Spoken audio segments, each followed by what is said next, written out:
Have you ever played a game so weird and unforgettable it haunts you? That's Genpei Tomaden from Namco. In 1987, this wasn't just another Famicom side-scroller, it was a dark mythic journey.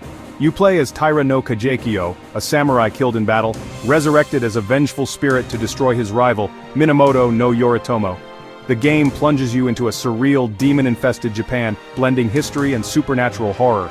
Huge character sprites, shifting gameplay modes, and haunting music made it feel epic and unique. It wasn't just about action, it was about rage, honor, and the cycle of violence.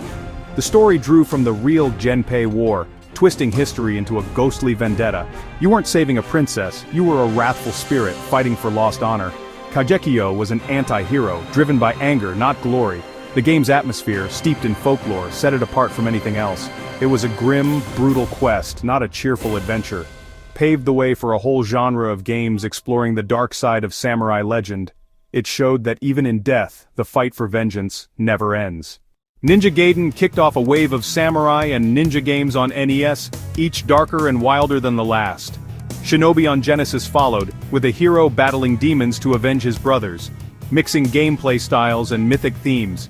Developers dove deep into Japanese folklore, creating fantasy worlds full of monsters and vendettas. Then came the cyborg ninja of Mirai Ninja. Ancient tradition meets sci-fi mayhem. Amped up the style, blending movie spectacle with ninja action. These games weren't about history. They were about speed, skill, and supernatural power. The genre exploded with Neo Geo's Samurai Showdown, turning duels into tense, strategic battles. Suddenly it was about warriors clashing for honor, every move a potential death blow. For many, these games were the first taste of Japanese legends, honor, vengeance, and the way of the warrior. They weren't just games, they were a portal to a world of shadows and steel. The stories and style shaped pop culture for a generation. The legacy of these games is still felt today. The ninja and samurai craze started long before video games. It began in Japanese cinema.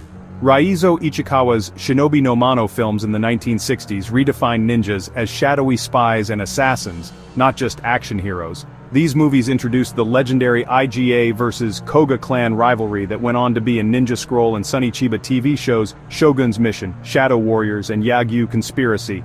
Real historical ninja clans locked in secret war. The stories mixed real events with conspiracies, making ninjas mysterious and dangerous.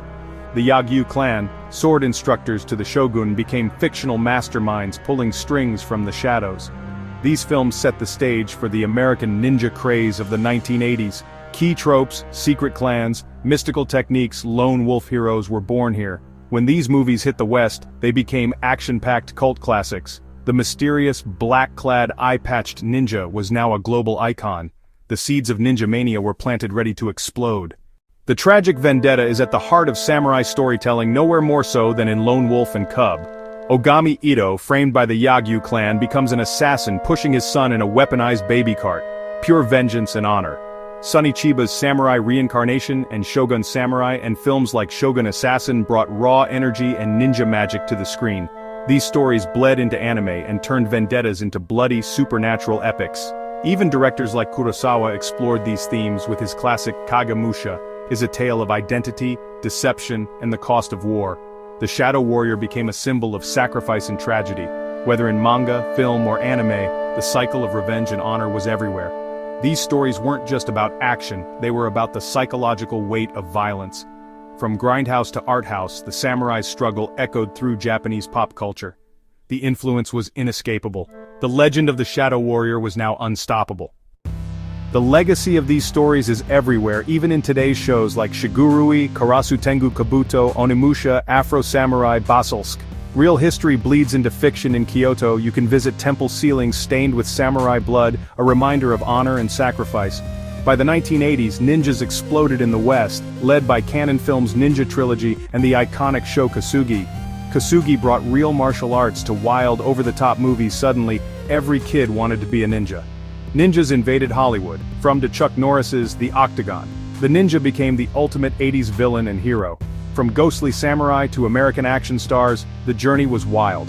Japanese epics and folklore morphed into supernatural games, then into all-out action movies.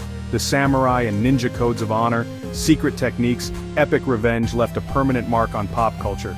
They're more than warriors, they're timeless icons. The world can't get enough of their legend.